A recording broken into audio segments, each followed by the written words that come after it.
Olá, sejam bem-vindos ao programa Mais Saúde, a partir de agora, na tela da NTV. Você que sintoniza na sua casa através do canal 8.1 Digital, estamos também na plataforma do Facebook, no nosso site e também no aplicativo. Quero convidar você que ainda não baixou aí no seu smartphone, no seu iPhone, o aplicativo da NTV, baixe e fique por dentro do que acontece em Patos de Minas e toda a região. O Mais Saúde está no ar, trazendo informação, qualidade de vida para você. Mas antes da gente trazer aí a nossa pauta, as nossas convidadas de hoje, eu gostaria de agradecer a família da Polo Floricultura, mais uma vez com a gente, embelezando o nosso programa, o nosso estúdio. Está aí um belíssimo arranjo natural de bambu da sorte. Olha que belíssimo aí para quem tem simpatia, né? O bambu da sorte. Olha, trazendo positividade, muita energia boa no nosso programa de hoje. Esse arranjo e outros mais você encontra na Floricultura Apolo, tradicionalmente no coração de Patos de Minas, Major Gotti 1025, telefone 3822-2200. Um abraço para Lurdinha e toda a família da Apolo Floricultura.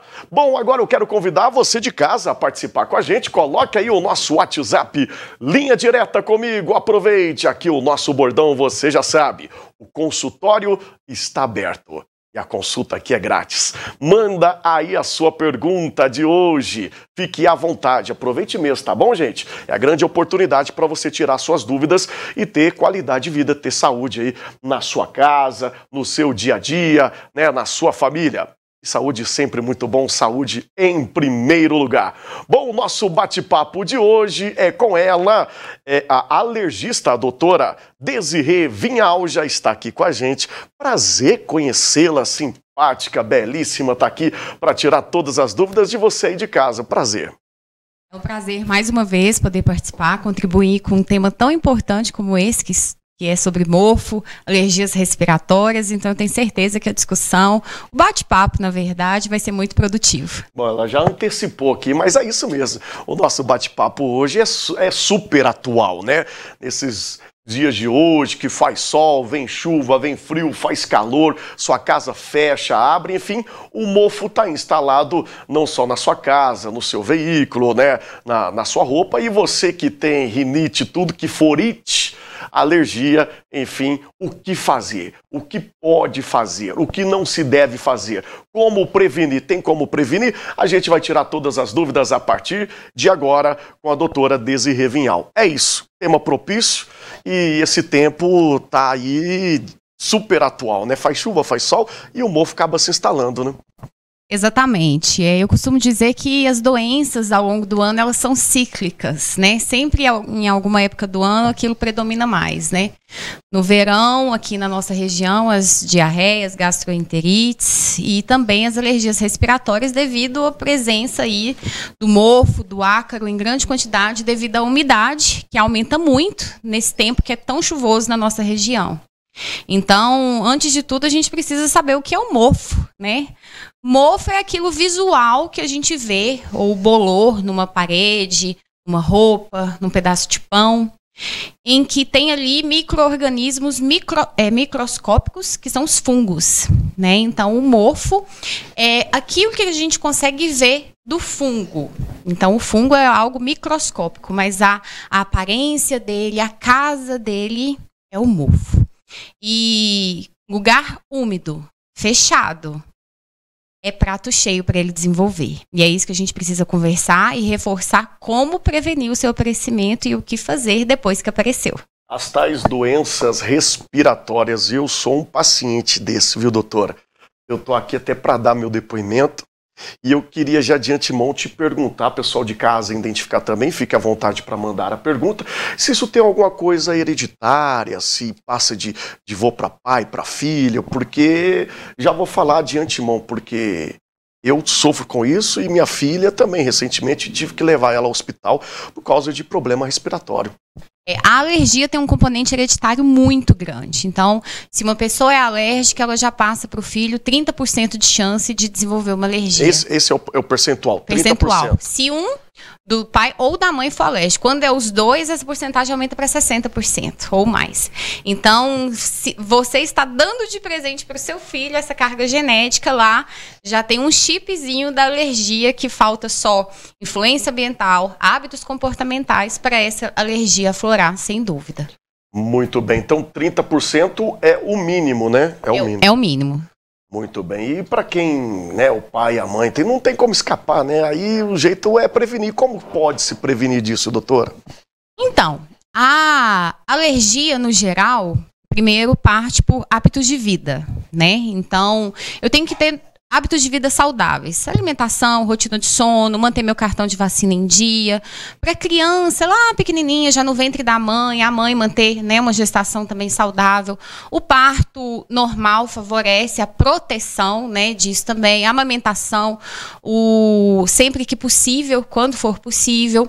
Alimentos saudáveis, então, hoje, né, cada vez mais fast food, ambiente. Nós vamos falar sobre isso. A alimentação está sempre em pauta aqui com todos os nossos convidados.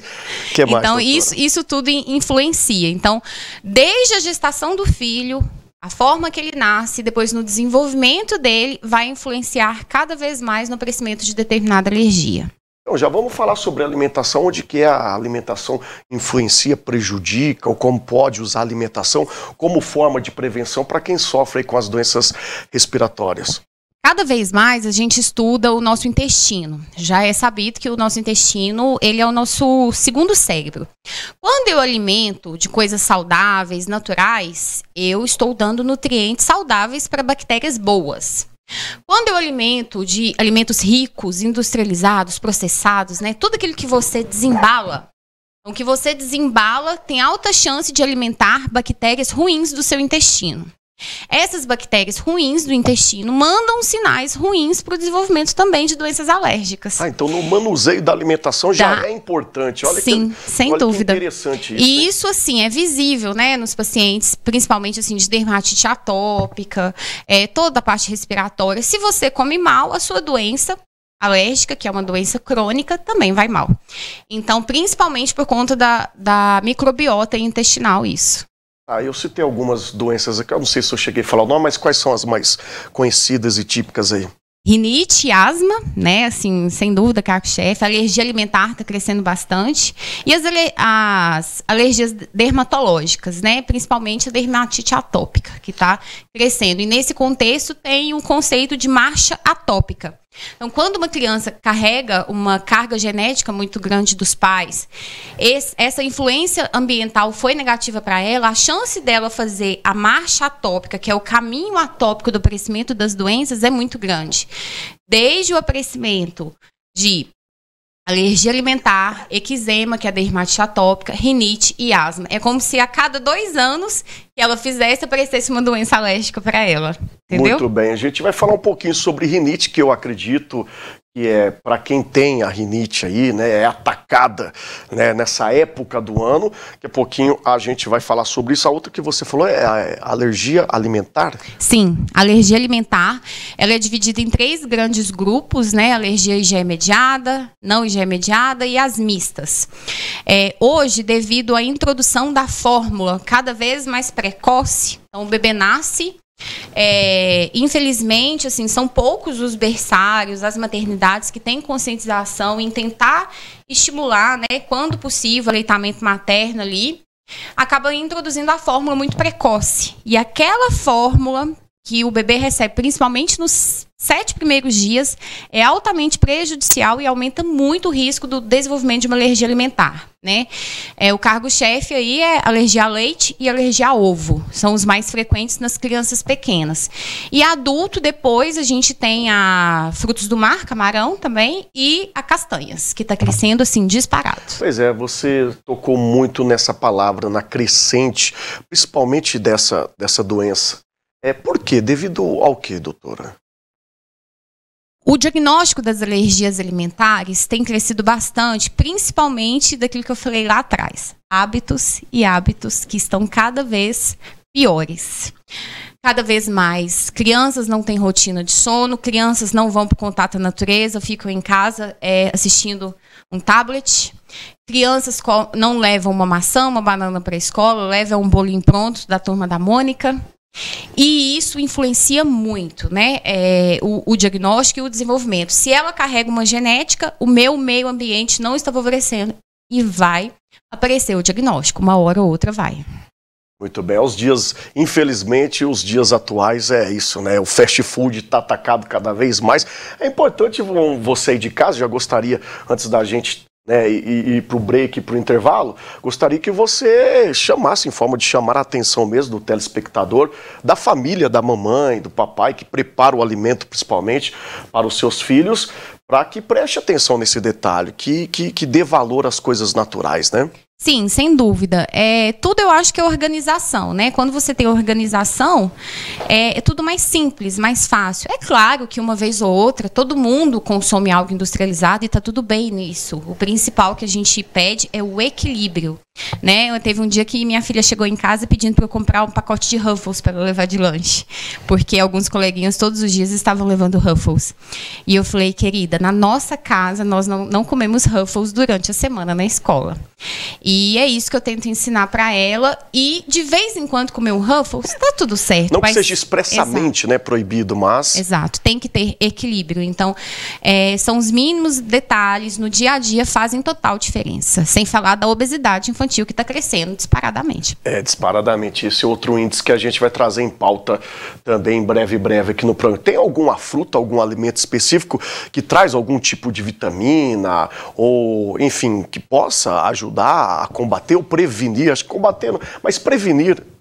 Quando a gente fala de estímulo, né, da nossa imunidade, o que a gente pode fazer para fortalecer o nosso sistema imunológico, quando eu tenho hábitos saudáveis de alimentação diversificada, eu já estou ingerindo ali as vitaminas, os minerais que favorecem o meu sistema imunológico. Então, assim, alimentos ricos, né? Os cítricos, que tem vitamina C, né? As folhas, os legumes verdes, assim por diante.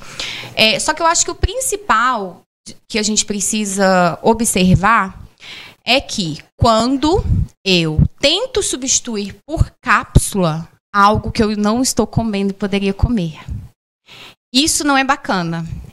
Se uma criança, se um adulto não tem um hábito legal, eu preciso tratar esse hábito e não substituir por suplemento. Né? A gente tem que ir na raiz do problema. Se a criança tem uma doença crônica, que tem uma perda, aí sim eu preciso suplementar. Então, a importância da equipe multidisciplinar é muito importante, né? Nutricionista, fonoaudiólogo, para poder ter o equilíbrio disso. Aí lembrando, antes da gente agora de fato para o intervalo, essa é a parte importante, nunca se suplementar ou se automedicar, não é isso? Sempre das mãos e a indicação do profissional. Sem dúvida, tem muitos estudos recentes mostrando a importância da vitamina D no papel da imunidade. E isso acaba que algumas outras especialidades pegam aquilo como se ela fosse inofensiva. E aí hipersuplementam vitamina D. Então a gente pega no consultório paciente com vitamina D maior que 100. E só que esses profissionais que estão fazendo essa suplementação pesada esquecem das complicações. Nefrocalcinose e outros problemas assim. Então, a suplementação deve sim ser acompanhada por um médico responsável e especialista. Só que, infelizmente, alguns médicos estão, eu diria que, esquecendo dos efeitos colaterais também de algumas coisas. Isso é importante. Daqui a pouquinho a gente vai falar sobre medicação em forma de prevenção, do combate também, né? Pode-se dizer isso na questão de doenças respiratórias, que é o nosso tema de hoje. A gente vai para um rápido intervalo, é bem rapidinho. Daqui a pouquinho o Mais Saúde está de volta aqui na tela da NTV.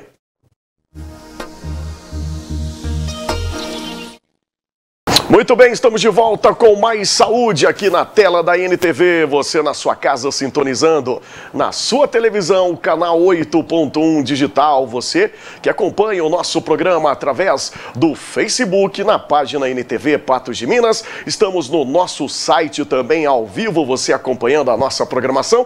E também para todo o Brasil, para todo o planeta, através do aplicativo. Baixe e fique por dentro do que acontece em Patos de Minas e toda a nossa região. Mais Saúde está no ar e você participa com a gente com o número que está aí na sua tela. Mande a sua mensagem, o seu WhatsApp. E o nosso tema de hoje, estamos recebendo aqui a Desirê Vinhal, falamos com ela no primeiro bloco. E agora, para somar nesse time e nesse tema que é vasto, super atual, prazer conhecê-la e receber aqui no programa a alergista, a doutora Elisângela Menezes. Prazer conhecê-la e recebê-la aqui no nosso programa. Prazer, David. Obrigada pelo convite. Espero que a gente possa aí, como equipe, ajudar a esclarecer as dúvidas dos telespectadores aqui do programa. Muito bem, doutora. Como eu estava falando com a Desirê no bloco anterior e você acompanhou, uma das doenças típicas e mais conhecidas, pode-se dizer, é a rinite. O pessoal de casa deve estar se identificando, sempre deve ter alguém na família que tem essa rinite. Conta pra gente o que é de fato a rinite e por que as pessoas têm essa doença, essa rinite. Entendi. Vamos explicar então. Rinite, gente, é uma inflamação que acontece na entrada das nossas vias aéreas, que é o nariz. Então, o nariz, ele é composto por camadas de células, de tecidos ali, de mucosas, que quando o paciente tem uma sensibilidade a determinadas substâncias que vão atuar agredindo o organismo de uma forma inesperada, são coisas que não era para o organismo reconhecer como inimigas, como uma caspa de cachorro ou de gatos, não era para ser inimigo de ninguém, né? Mas o paciente alérgico, ele acaba produzindo ali uma reação inflamatória contra componentes que não eram para ser considerados inimigos, e aí gera uma inflamação. Essa inflamação na mucosa do nariz faz com que o nariz fique inchado lá dentro. Muita gente fala assim, tem uma carninha no nariz, né? O que é isso? A pessoa que fala assim, tem uma carninha no nariz, o nome disso é cornetos. São as membranas que vão, né, da mucosa, cobrindo ali toda a mucosa do nariz, e quando ela forma ali uma inflamação, ela se incha, fica inchada e com isso atrapalha a entrada do ar. Outra coisa que acontece também é que essa mucosa inflamada começa a produzir secreção, uma quantidade maior de muco. Então, o paciente que tem rinite, além de ter a obstrução do nariz, começa a ter uma coriza, que é aquela aguinha que fica minando ali no nariz. Fica escorrendo o nariz, um muco transparente.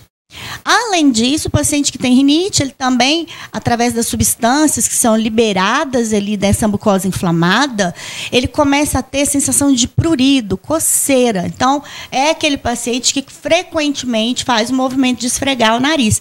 A gente ainda brinca que o paciente que tem rinite, ele forma uma preguinha aqui em cima do nariz de tanto esfregar. A gente chama isso de saudação do alérgico.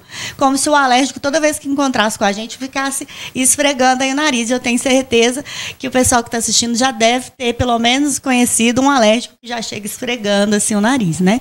Então é isso que é a rinite. Ou seja, resumindo, quem tem rinite sofre, né, Desirê, não é isso? Sem dúvida. E é uma herança familiar.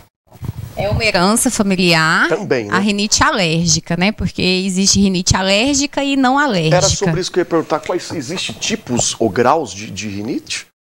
E existem duas divisões e que nessas divisões a gente divide novamente. Então, 2 grandes grupos, rinite alérgica, rinite não alérgica. Tanto na rinite alérgica quanto não alérgica ocorre todo esse mecanismo que a doutora Elisângela explicou. E só a rinite alérgica em que eu tenho a participação da genética, né, da influência dos pais. As outras rinites que são rinite vasomotor, então aquele paciente que frio, calor, chuva, a variação de temperatura sofre bastante, porque entrou no ar-condicionado, saiu no calor, né? Influencia bastante, tem rinite hormonal, rinite do idoso. Então, essas outras rinites não têm influência da genética, e sim de outros fatores. Muito bem. Doutora Elisângela, eis a pergunta. Existe cura para quem sofre com a rinite, sofre muito? É necessário a cirurgia? Tem um tratamento? O que você pode se dizer, tranquilizar para quem tem aí, passa por isso pela rinite? Então, nós vamos explicar duas coisas aqui importantes, né? Primeiro, se é necessário cirurgia e se cirurgia resolve o problema da rinite. Isso é muito importante. Que exige a cirurgia? Não, vamos explicar direitinho. Então, a rinite, gente, como eu expliquei aqui, é uma inflamação. Então, esta inflamação, ela tende a evoluir de forma crônica, arrastada. Existem períodos que a gente pode piorar, outros melhorar um pouco, mas ela vai estar lá de forma praticamente constante. É uma doença crônica. Então, a gente não consegue remover essa inflamação cortando cirurgicamente os cornetos, né? Corrigindo, às vezes, o ossinho do nariz aqui, que às vezes tem um desvio, que a gente chama de desvio de septo. A gente não consegue corrigir a rinite tirando a adenoide. Esses são problemas diferentes da rinite. Então, existem pacientes que, além da rinite, tem que tirar a adenoide, tem que corrigir o septo. E aí, não é um tratamento para rinite, tá? A rinite, a gente tem tratamento dela medicamentoso e tratamento imunológico. No tratamento medicamentoso, nós vamos conseguir fazer com que os sintomas daquele paciente se reduzam para que ele tenha mais conforto. Eu falo que é como se a gente tivesse um grande incêndio na floresta e a gente tivesse formas de ir jogando água nesse incêndio e aos poucos ir abafando ali. Às vezes sai só uma fumacinha, mas o tratamento medicamentoso, ele não consegue impedir que novos incêndios sejam formados naquela mata. Então, quando a gente faz um tratamento de rinite, a gente tem que pensar em duas formas de combater, né, de tratar isso daí. Uma forma de diminuir os sintomas, que é o medicamento que a gente vai utilizar na via oral, na via dentro do nariz, e outro em que a gente vai corrigir as causas da rinite. Esse tratamento que corrige as causas da rinite é conhecido como imunoterapia, popularmente vacinas de alergia. E é esse tratamento que não causa propriamente a cura, já que a gente já explicou aqui, a doutora Desirê falou, nós temos mecanismos genéticos aí na rinite alérgica, né? E se uma coisa é genética, quer dizer que ela está dentro das células do organismo daquele indivíduo. Então, não tem como a gente remover a genética. Mas nós conseguimos silenciar essa doença, fazer uma remissão dessa doença. A remissão é quando a gente tem lá o gene, mas ele está silenciado, a doença não se manifesta mais e a gente consegue alcançar isso com um bom planejamento do tratamento imunológico, que é a vacina de alergia. Aí a gente também tá juntando a nossa pauta de hoje, que é sobre o mofo, que é essa época do ano. Doutora, e o mofo ataca mesmo a rinite? É um dos grandes inimigos? Sim. O mofo, né, como vocês devem saber já também, ele é um fungo. Então, quando a gente enxerga aqui aquele pretinho, verdinho na parede, que pode dar em frutas, em pão, enfim, são muitos fungos diferentes, tá, pessoal?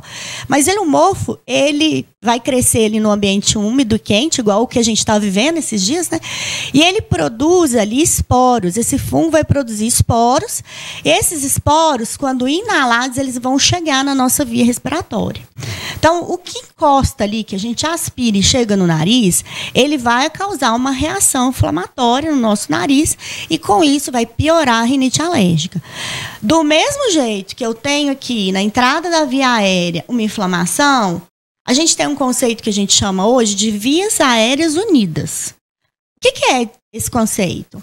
A via aérea não é considerada mais só o pedaço de cima separado do pedaço de baixo, que é o pulmão aqui embaixo e a parte de cima que entra aí a laringe, o nariz e tal. Olha a tosse que já está acontecendo aqui, gente. É isso, eu tô falando para você, eu sou o grande testemunho que tem aqui no programa sobre rinite, é eu, e podia ter trago minha filha também. Aí pronto, nós vamos pegar um exemplo aqui e vamos explicar.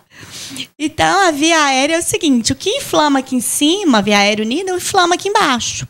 Então, o paciente vai ter rinite aí por causa, né, por exemplo, desencadeada pelo mofo, por fungos, e ela pode ter também infecções pulmonares, ela pode ter crises de asma. Então, o que está inflamado do ponto de vista alérgico no nariz vai inflamar do ponto de vista alérgico no pulmão. E aí que entra a sua tosse chamando a atenção, né? Pacientes que são alérgicos ao fungo, já tem asma, vão piorar ainda mais, ou mesmo que ele seja alérgico a outra coisa, mas ele tem asma, por exemplo, se ele entrar num lugar mofado, ele vai piorar muito, ele pode ter até uma crise grave de asma. A asma é uma doença que pode até matar, né? Então é importante. Essa época do ano é propícia, isso acredito que no consultório lá, né, Desirê, o número de atendimento de pacientes aumentam também, né? Bom, outra coisa que eu queria, antes da gente girar o break aqui, a gente falou também muito sobre o tratamento. E a gente sempre alerta aqui no programa da automedicação. Fala, então vou tomar uma Histamina, né? Eu já comecei a espirrar, eu tenho rinite, vou ali, compro um remedinho, loratadina, acho que é isso. Olha pra você ver. Você já tá craque, né? Mas a gente tem que salientar isso e falar com o pessoal de casa que nada desse vício, nada desse hábito, né? Ser sempre indicado pelo profissional. Sim, sem dúvida. A automedicação, o que eu mais vejo de erro no consultório é o abuso do corticoide oral, né? O paciente acha que corticoide e antialérgico é tudo a mesma coisa. E quando espirrou, já passa na farmácia. E tá tomando corticoide, e quando você vê, tem quantos dias que você tá tomando, quantas vezes você usou nos últimos meses, e o corticoide, o uso abusivo, ele traz muitos efeitos colaterais, né? Tipo? Acúmulo de gordura no fígado, alterações hormonais, desgaste nos ossos, então leva a osteoporose no futuro, picos hipertensivos, alteração da glicemia.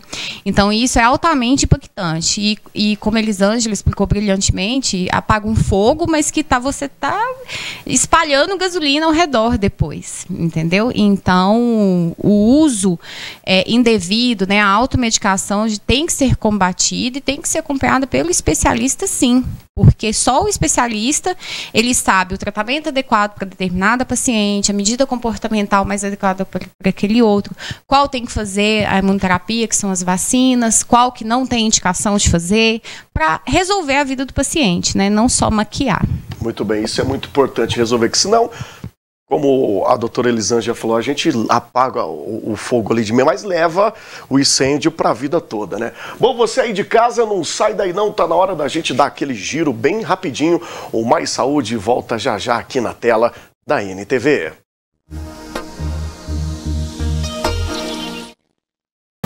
Muito bem, estamos aqui de volta no canal 8.1 Digital, na sua televisão, no Facebook, no aplicativo. Fique à vontade, participe com a gente. Aqui o consultório está aberto e você sabe, a consulta é grátis. Mande aí a sua pergunta. Estamos recebendo duas convidadas super importantes para a sua vida, pode-se dizer assim, principalmente você que sofre aí com doenças respiratórias. Estão aqui no nosso programa de hoje a doutora Elisângela Menezes, alergista, e também a alergista a doutora Desirê Vinhal. Falamos de rinite, de mofo, né? Daqui a pouquinho a gente dá mais uma pincelada nesse conteúdo, mas eis a questão, doutora Elisângela. Como que a gente pode combater o mofo? Tem dicas aí para o pessoal de casa?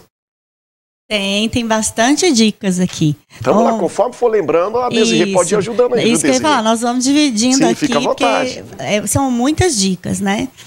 Eu acho que eu vou começar com uma dica que começa no local que a gente considera o local mais precioso de cuidado dentro de uma casa para pacientes alérgicos. E aí envolve tanto os fungos quanto os outros alérgenos, né? Por exemplo, ácaros, que podem causar as doenças que a gente falou aqui, que é a cama.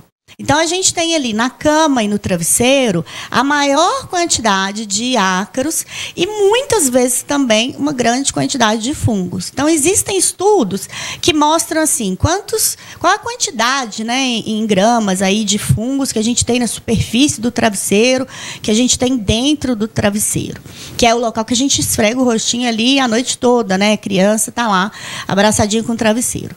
Então, o que acontece muitas vezes? Presta atenção que eu tenho certeza que isso acontece na sua casa. Às vezes a gente chega no final do dia, a criança vem da escola, a gente vai arrumar aquela criança, dá um banhozinho antes de dormir. E criança não tem essa coisa de lavar só o corpo, né? A gente acaba molhando o cabelo, lavando o cabelo também. E aí, muitas vezes, a gente não passa para secar esse cabelo. A gente só tira o excesso de água ali do cabelo com a toalha e arruma a criança e vai dormir, às vezes com o cabelo úmido. Essa umidade do cabelo, a criança também, além da umidade do cabelo que quando lava, também elas transpiram demais. Então, a tendência que a gente vê, às vezes, tá até a gente sentindo um pouco de frio, a criança está lá, encharcando o travesseiro de suor, né? Essa passagem do suor, da umidade do cabelo para dentro do travesseiro vai favorecer o crescimento de fungos dentro do travesseiro.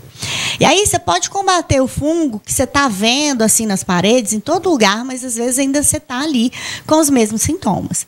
Então, o travesseiro a gente deve trocar a cada 2 anos, né? Pelo menos, a gente pode trocar ele com mais frequência, mas no mínimo a cada 2 anos. E existem capas impermeáveis que a gente coloca nesses travesseiros e que elas diminuem, né? Evitam essa passagem do suor, da umidade do cabelo para dentro do travesseiro. E isso vai formar menos fungos ali. Serve então, também, no caso, só te interromper, dos colchões que a gente vê que antigamente o pessoal tinha o costume de tirar o colchão nessa época, né? Fica com esse cheirinho, fica um pouco mais úmido e colocar do lado de fora de casa durante o sol para depois voltar. Isso ajuda? Então, pode ser... Isso é uma faca de 2 gumes, sabe? Porque é o seguinte, o que favorece o crescimento do fungo, né? O calor úmido. Então, se a gente pensa assim, tá mofado o meu colchão, eu vou lá colocar ele no sol, vai melhorar. Primeiro, que o fungo cresce dentro daquela matriz de espuma e ele não vai morrer ali fácil, não, porque ele é muito resistente. Como a gente falou, ele produz esporos, esses esporos podem durar anos ali naquele ambiente. Segundo, que quando a gente coloca o travesseiro ou o colchão no sol, a gente favorece a proliferação dos ácaros.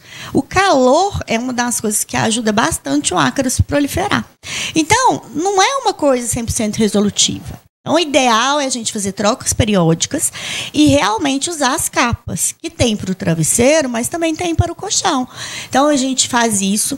É um hábito antigo, que às vezes algumas pessoas ainda têm, de pegar quando vai trocar a roupa de cama e bater no colchão, meio que para espantar a poeira, né? Que você está levantando uma névoa de ácaros ali, que é transparente, que vai ficar suspensa no ar, às vezes mais de 12 horas.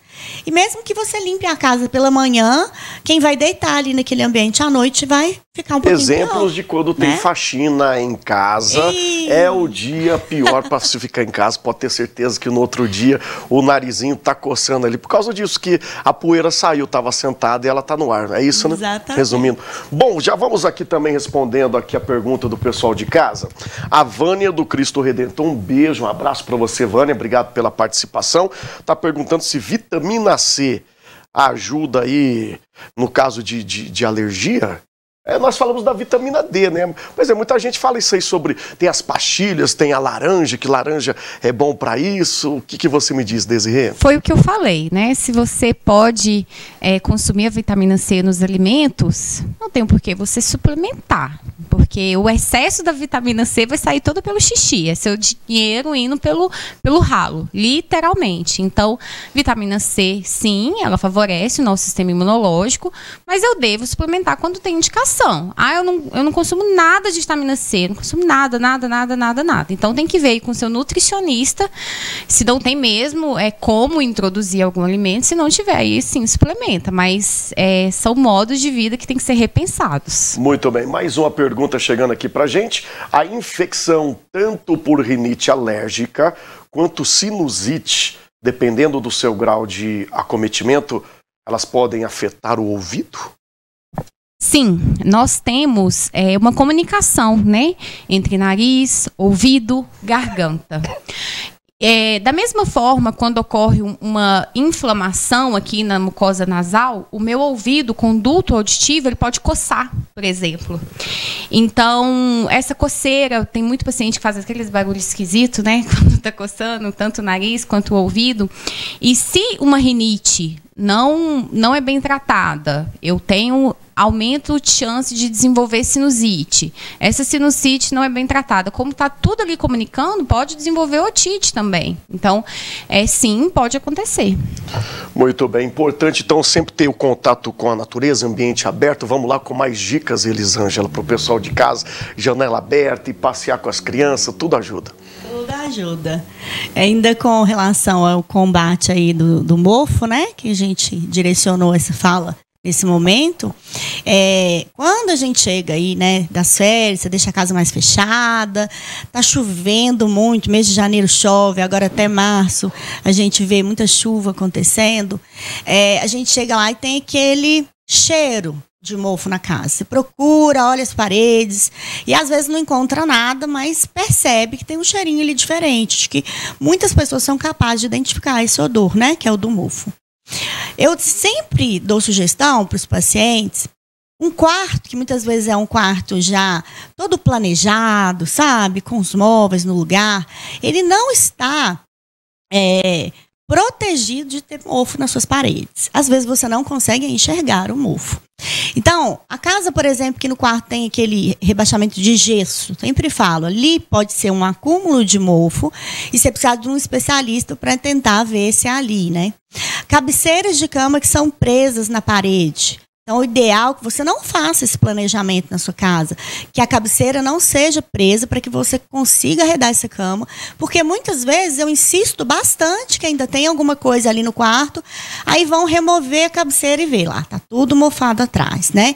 Um armário embutido, que você às vezes também tem dificuldade de arredar, por vezes eu oriento os pacientes até chamar um marceneiro e abrir um quadrado na porta de trás para ver, e eles identificam que o mofo está ali atrás. Então, um armário que você possa arredar, né, e possa verificar e limpar atrás dessa parede também é importante.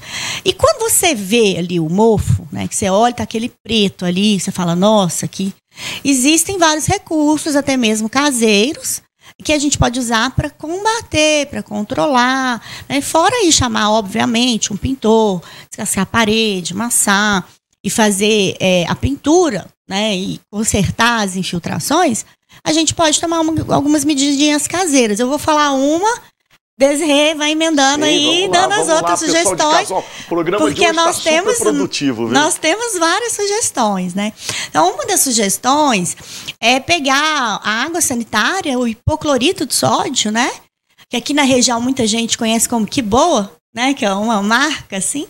Então, a gente colocar uma mistura que seria como se fosse, assim, um copo cheio de água e um outro copo com 1/3 de Que Boa. É claro que a quantidade dessa mistura vai variar com o pedaço de parede que você tem para limpar. Então, você pode colocar isso, por exemplo, a mesma proporção num caneco, num balde, né? Aí você vai pegar um pano que você vai molhar, né, nessa solução, esfregar, fazer toda a limpeza desse mofo, e depois você vem com um paninho seco e seca em cima desse mofo. Então, é uma das formas de a gente matar aquele funguinho que está ali na parede. Muito bem, mais alguma, Desirê? E pensando em prevenção, eu gosto muito de orientar meus pacientes, principalmente quando você vai viajar, né? Não tem como você utilizar aquela prevenção diária que é deixa o ambiente arejado pelo menos 1 hora, abra as janelas, as portas, deixa o sol entrar, né? Você viajou, a casa fica trancada, né? Comprar, e hoje assim, tem vários acessíveis, só digitar aí no Mercado Livre, desumidificador eletrônico. Hoje tem no mercado vários, que é só a gente colocar. Ele é um dispositivo em que controla a umidade dentro daquele ambiente. Ajuda muito, tá muito, até muito. Na nossa pergunta, que eu vou até antecipar a pergunta aqui do telespectador, se existe, no caso, algum equipamento ou aparelho que ajuda a arejar e vaporizar o local. Existe sim, desumidificador eletrônico. Tem várias marcas para vários ambientes, depende do tamanho do seu ambiente que você deseja colocar. Então é só pesquisar aí e poder utilizar o quanto antes. Para paciente... Vende em farmácia também. Esses dias eu vi algumas farmácias vendendo sobre. Para paciente que, né, é alérgico a ácaro, está fazendo imunoterapia, o desumidificador também é muito bom. É aquele que solta fumacinha? Não, esse aí é o umidificador com vaporizador. É diferente, o que é nossa briga no consultório todos os dias muito também, bem, né? Então teve bom. Porque as pessoas às vezes falam assim, nossa, o tempo está muito seco, liga lá o umidificador no talo. Umidade acima de 60%, 70% aumenta muito a proliferação dos ácaros e do mofo.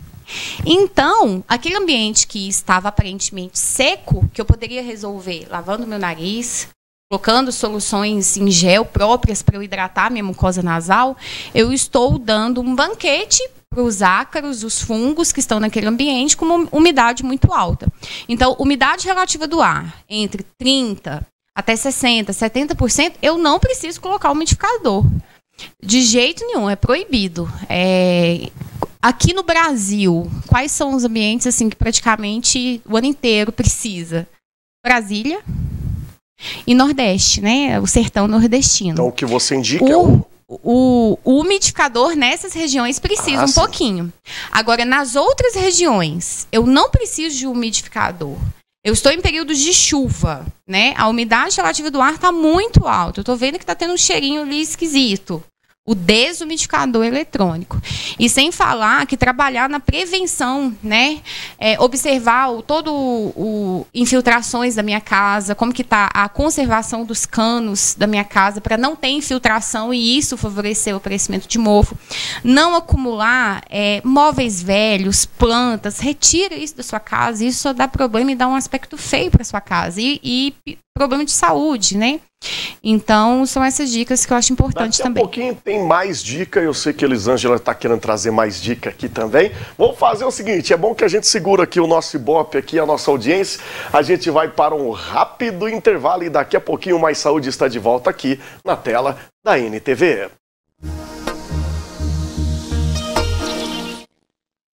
Muito bem, estamos de volta com Mais Saúde aqui na tela da NTV. Sintonizando na sua casa, no canal 8.1 Digital. Estamos no Facebook, no site para todo o planeta através do nosso aplicativo. Participe com a gente, o Mais Saúde é feito para vocês. É informação e qualidade de vida. Estamos falando de alergia, é o nosso bate-papo de hoje com a doutora Elisângela Menezes e também com a doutora Desirê Vinhal. Uma das doenças também que acaba saindo do controle nessa época do ano, doutora, a gente falou no início, dá pra gente dar uma pincelada aqui, que é a asma. O que é asma?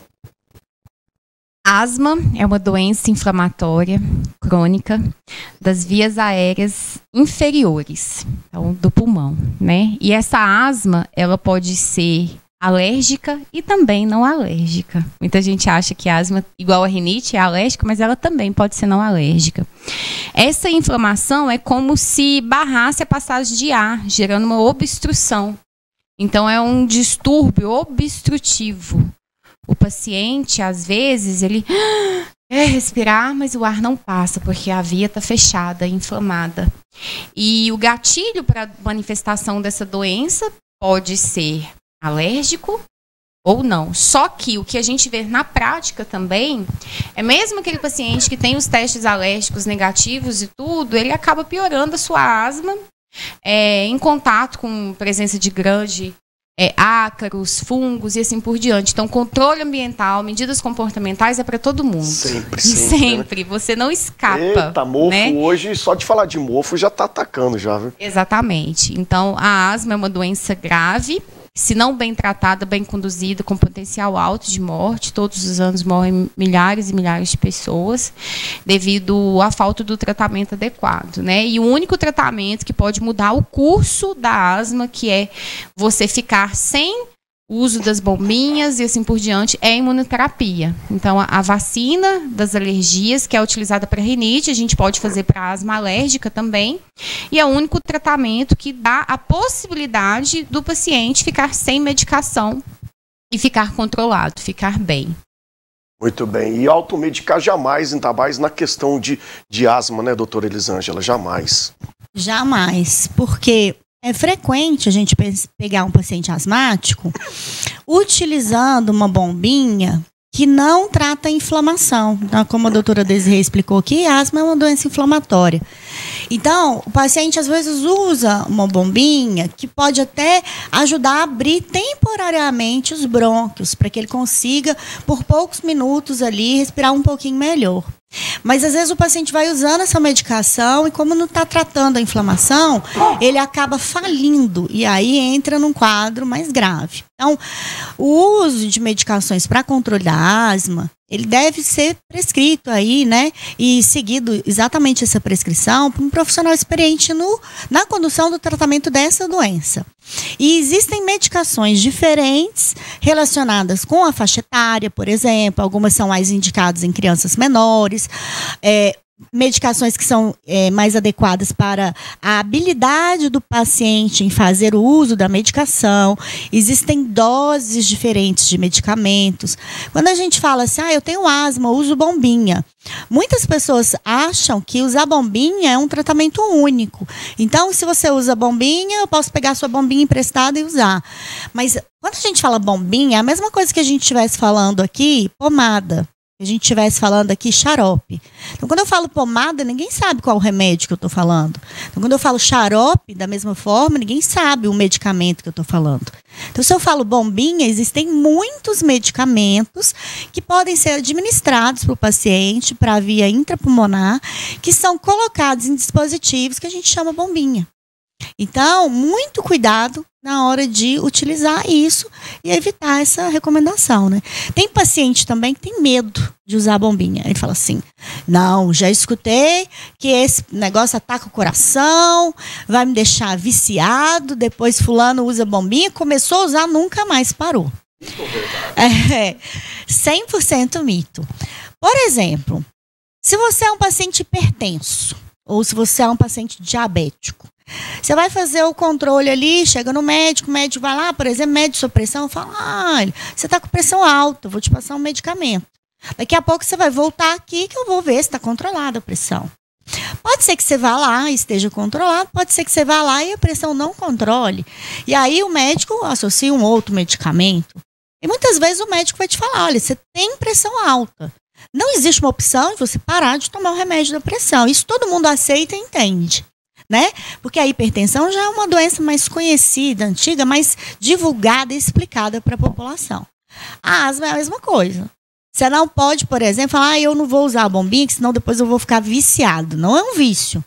Você vai precisar dela, porque, inclusive, se você não for um paciente bem tratado, com todo o arsenal de tratamento, você vai precisar dela, porque sua via aérea não está melhorando, e aí você precisar de usar de forma crônica ela. Doutora, só pegar um gancho na sua fala, esse comparativo da bombinha, a gente pode comparar também para quem usa muito aquele medicamento nasal que fica espirrando, que as pessoas falam que aquilo vicia também.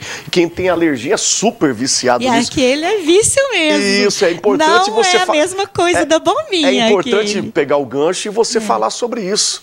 Né, que são... Como que é o nome, como é que é considerado? São os vasoconstritores nasais. São aqueles remédios que eu falo assim, você pinga e parece que abre uma avenida no seu nariz. Porque você fala assim, não estava respirando nada. Aí você pinga...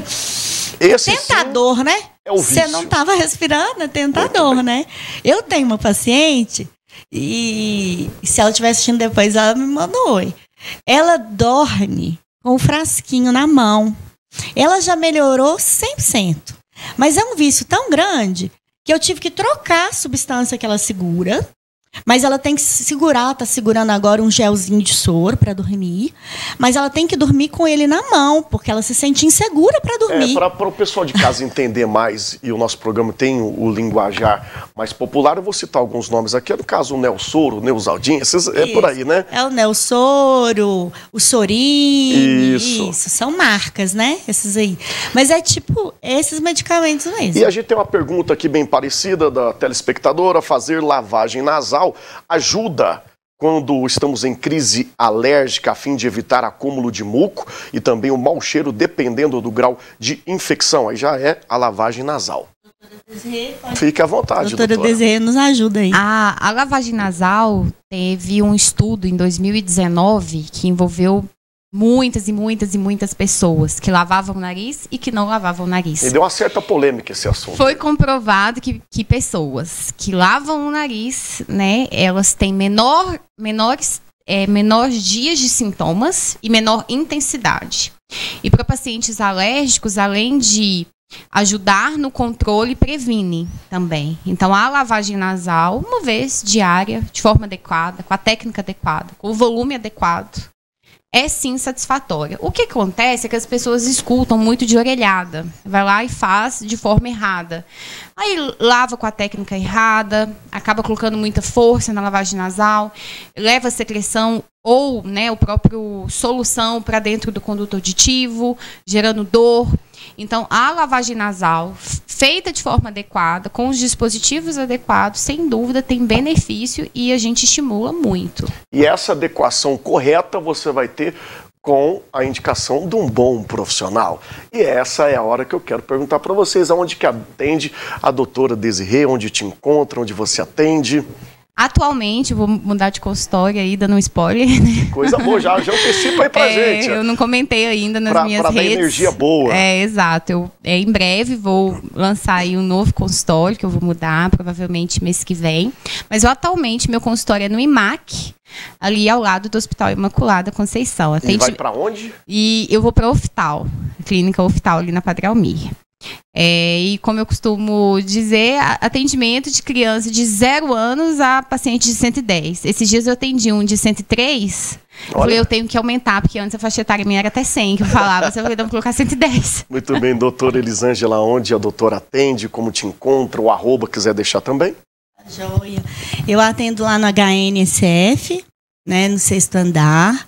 O arroba aí da minha rede social é dra.elisângela Menezes.